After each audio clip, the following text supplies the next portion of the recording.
Here, I want to explain what happened to this collision problems.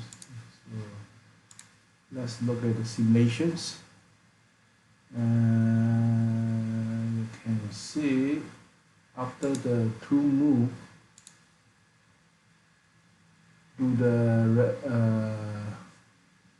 the max speed or rapid move, the whole spindle crashed the rotary.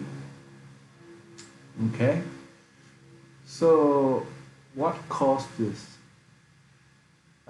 This has nothing to do with the rotary working on the positive side or the negative side. Yeah. So why this happened?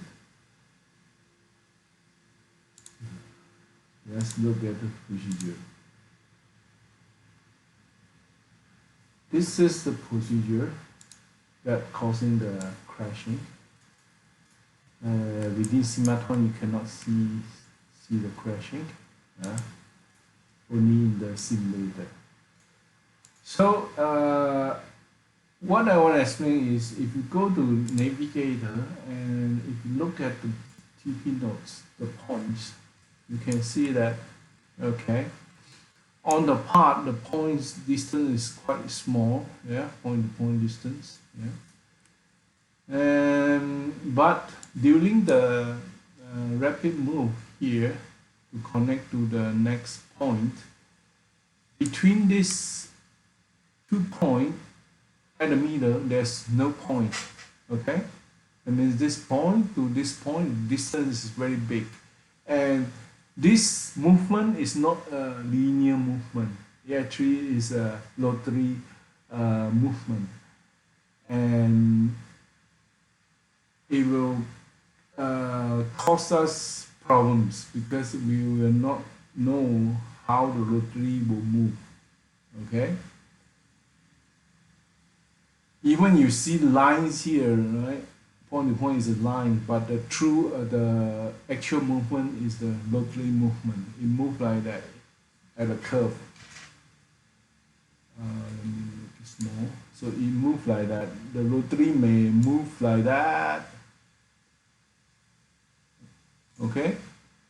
Or like that, or like that. Nobody knows, okay? So this actually caused the crashing of the machines. Yeah. To solve these problems, actually it's quite simple. So I'm going to copy the whole TP and I'm going to rerun the whole procedure again. This one. And no. And then I'm going to go to the settings here. And I will change this one. Maximum angle step for rotary axis to 5 degree. Only changes. Okay? And calculate.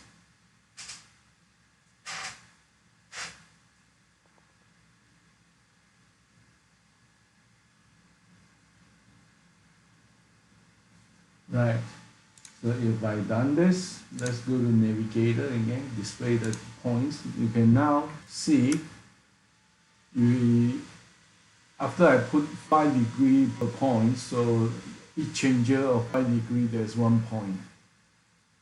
So by create extra point between two big distance point, it will reduce the error. Okay? Because our G code is based on this point. Yeah. So after I calculate and do a simulation again,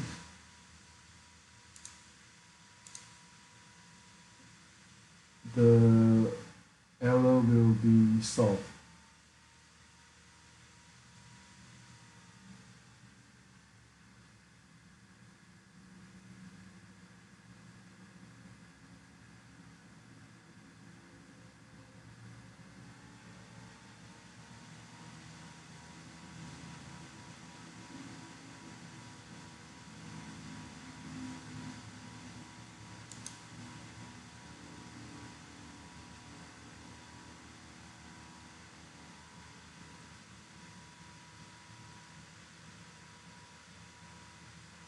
Right.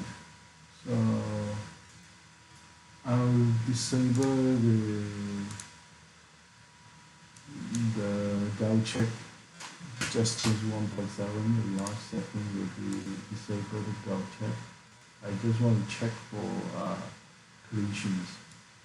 So I'm going to play and display line, and I can fast forward and done. Okay, it means now no more collisions at the middle here because of the points, extra point that I put in.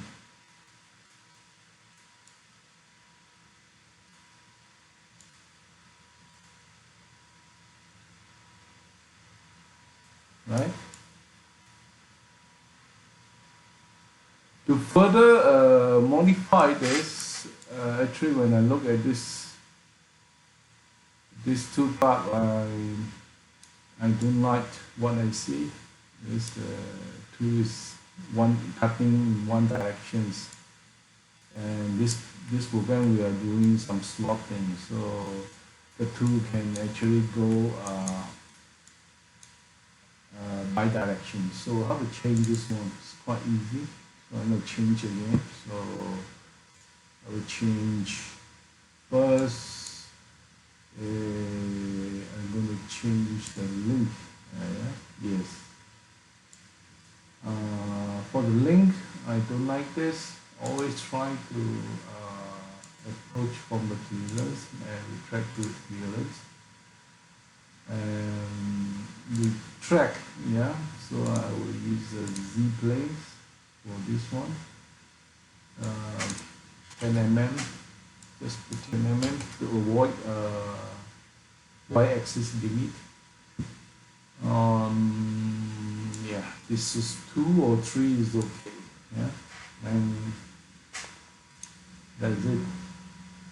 And this one, to change the cutting path to bi-direction, you need to go now. Here we set three paths, right, and a finishing path. I'm going to click on sort options and connect slice by shortcut path to make it bi-directions.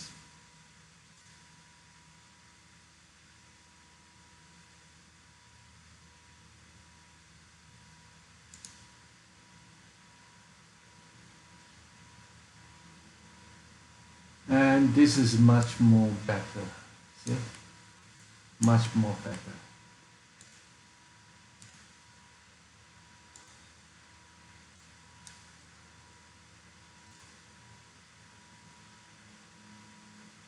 Right? It is much more better.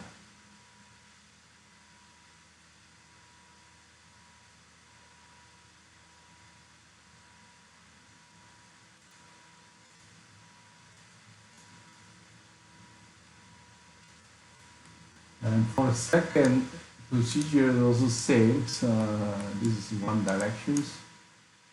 I will change to link again. So coming from the clearance, back to clearance. I will change the retract length, okay, 10 mm to avoid the y-axis over limit. This one will be good.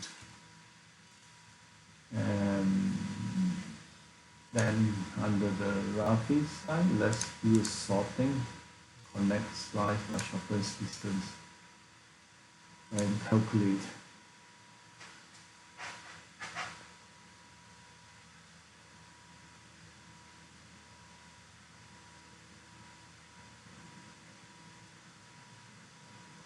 And this will be much more better compared to the original one.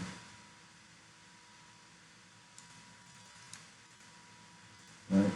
So we are cutting two directions.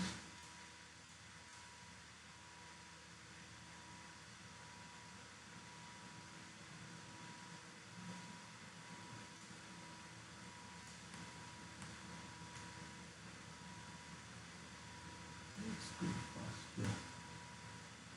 Right? So this will be much more better.